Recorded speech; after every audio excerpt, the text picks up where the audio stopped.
Because I think you hold up as because you're religious. I'm not religious, and I say, well, there's got to be a rule for the people who are not religious like me or are religious. And the rules apply to everybody equally.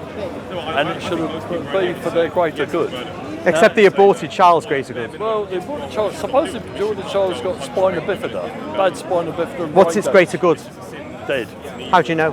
Well, spina bifida's not right. No, neither is arthritis. No, I've got that as well, yeah. But the point is... Oh, now we could go... I said arthritis to be trivial, but you could go up and up and up the scale of illnesses. At what point would you start killing certain ill people with certain levels of sicknesses? This is going to be good. We'll save the NHS a fortune. I'm going to make you the guy at the head of the NHS because we're going to run out of money soon. So we need somebody like you. They will one day, I'm sure.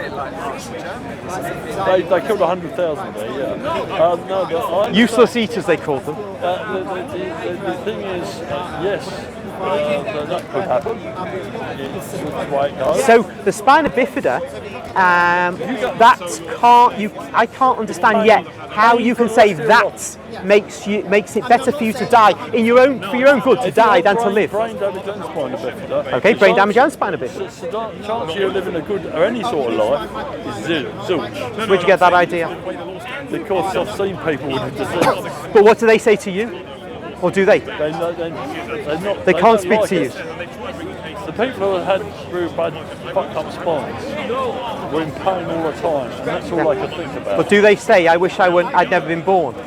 Or do they not say, have you not had a chat with them? I spoke to some, but basically... You can't know, can you, until a person can communicate to you one way or the other what they prefer. You can't know if they think they're happy, they prefer to have lived than to have died. All the disabled people in Britain today who are officially disabled, if there were a survey done of them saying, if you took one of you and all the others who are registered disabled, and it was said to them, would you have preferred to have never been born?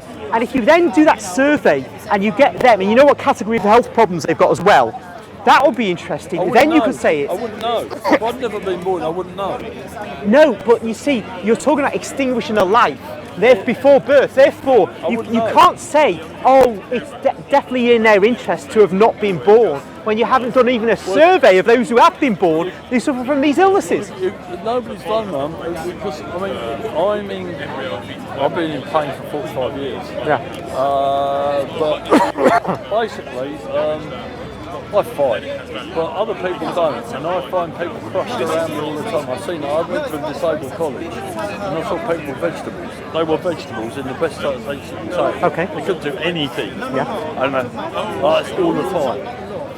If somebody could not have born them, that would be great. And a girl, she had two very, very, very disabled children, one after the other. Both brain damage, one with the guts hanging out when it came out. And she's been looking after them historically for the last, 30 years?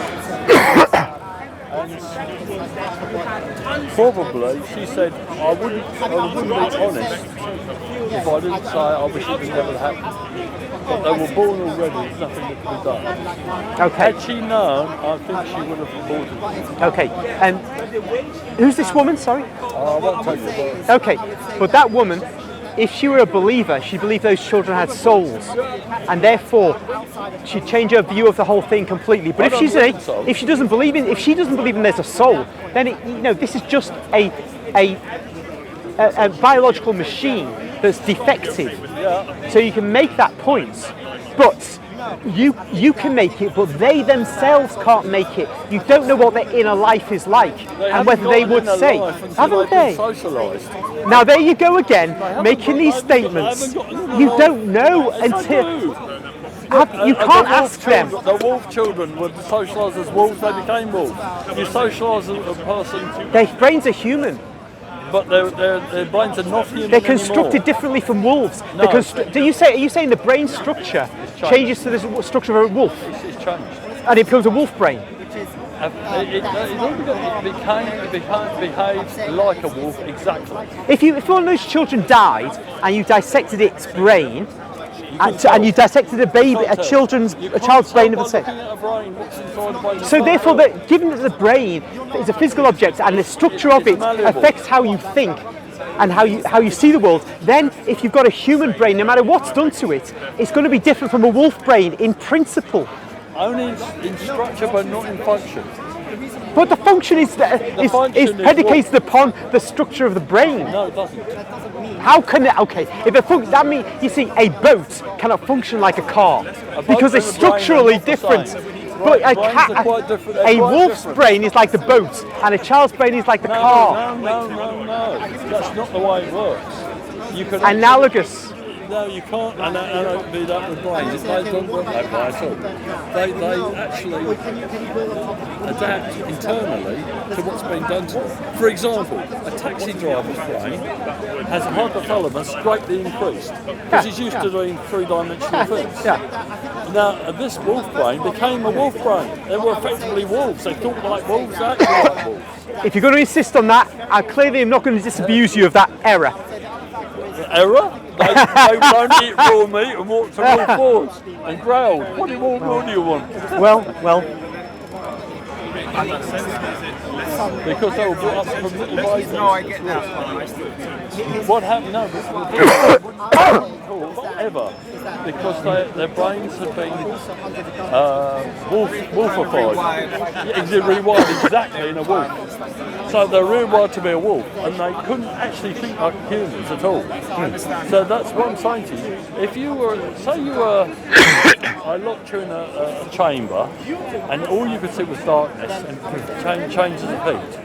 If you didn't go mad, if I brought you out into the world like this, you go, too much stimulation, because you'll be socialised to quietness and peace. So when you're brought up differently, you behave differently. If you're socialised differently, you behave differently.